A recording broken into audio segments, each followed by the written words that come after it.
এক কথায় অধিকাংশ মানুষের দৃষ্টিতে ইসলাম মানে মাদ্রাসা আর মাদ্রাসা মানেই ইসলাম। মাদ্রাসা সম্পর্কে বহুল প্রচলিত কিছু ভুল ধারণা। মাদ্রাসার বিষয়ে ভুল ধারণা আসলে এটা জানার দরকার।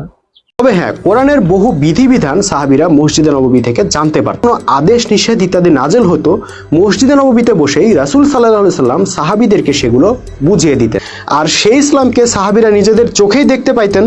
ফলে ইসলামের জ্ঞান তাদেরকে কোনো কিতাবের মধ্যে খুঁজে বেড়াতে হয় না। ইসলাম প্রতিষ্ঠার জন্য মাদ্রাসায় পড়া যদি বাধ্যতামূলক হতো, তাহলে রাসূলুল্লাহ মদিনায় সেনাবাহিনী গঠন না করে মাদ্রাসা স্থাপন করতেন। আমাদেরকে বোকা বানানোর মূল একটা পয়েন্ট, যেহেতু সাহাবাদের মাদ্রাসার প্রয়োজন হয় নাই, আমাদের কেন মাদ্রাসা লাগবে?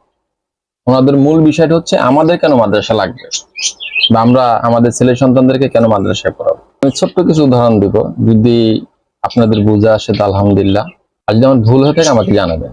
এক কথায় মাদ্রাসায় পড়া যাবে না। তাহলে আমার প্রশ্ন তার কাছে, ভাই আমি তো আরবি ভাষা জানি না, আমি কোরআনটা কিভাবে শিখবো?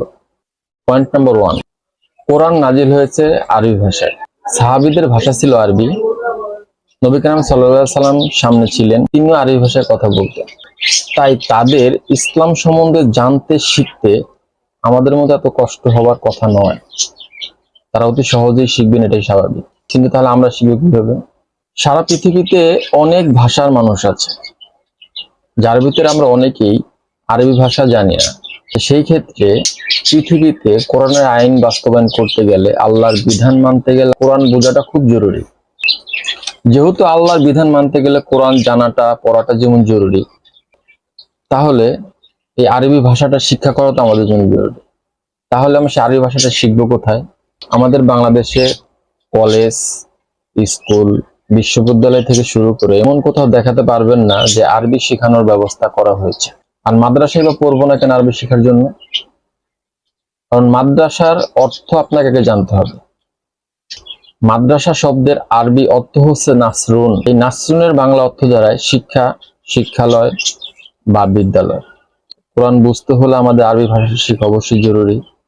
আরবি ভাষা না জানলে আমরা কোরআন সহজে বুঝতে পারবো না। এখন সিদ্ধান্ত আপনাদের, আপনারা আরবি শিখবেন কিনা, আপনাদের সন্তানদেরকে আরবি শিখাবেন কিনা, সঠিকটা আপনাদের সামনে তুলে ধরাই আমাদের কাজ, তাই আমি তুলে ধরলাম। পরবর্তীতে মাদ্রাসার বিষয়ে ডিটেলস আর একটা ভিডিও পেতে যারা ফেসবুক থেকে দেখছেন তারা ফলো করে পাশে থাকবেন, এবং যারা ইউটিউব থেকে দেখছেন তারা অবশ্যই সাবস্ক্রাইব করে পাশে থাকবেন। আর আমার যদি কোনো ভুল ত্রুটি হয়ে থাকে ক্ষমা দৃষ্টিতে দেখবেন, এবং কোনো ভুল হলে আমাকে ধরিয়ে দেবেন, আমি শুধরানোর চেষ্টা করবো ইনশাআল্লাহ। আর মানুষ, আমরা ভুলের ঊর্ধ্বে নই। আসসালামু আলাইকুম।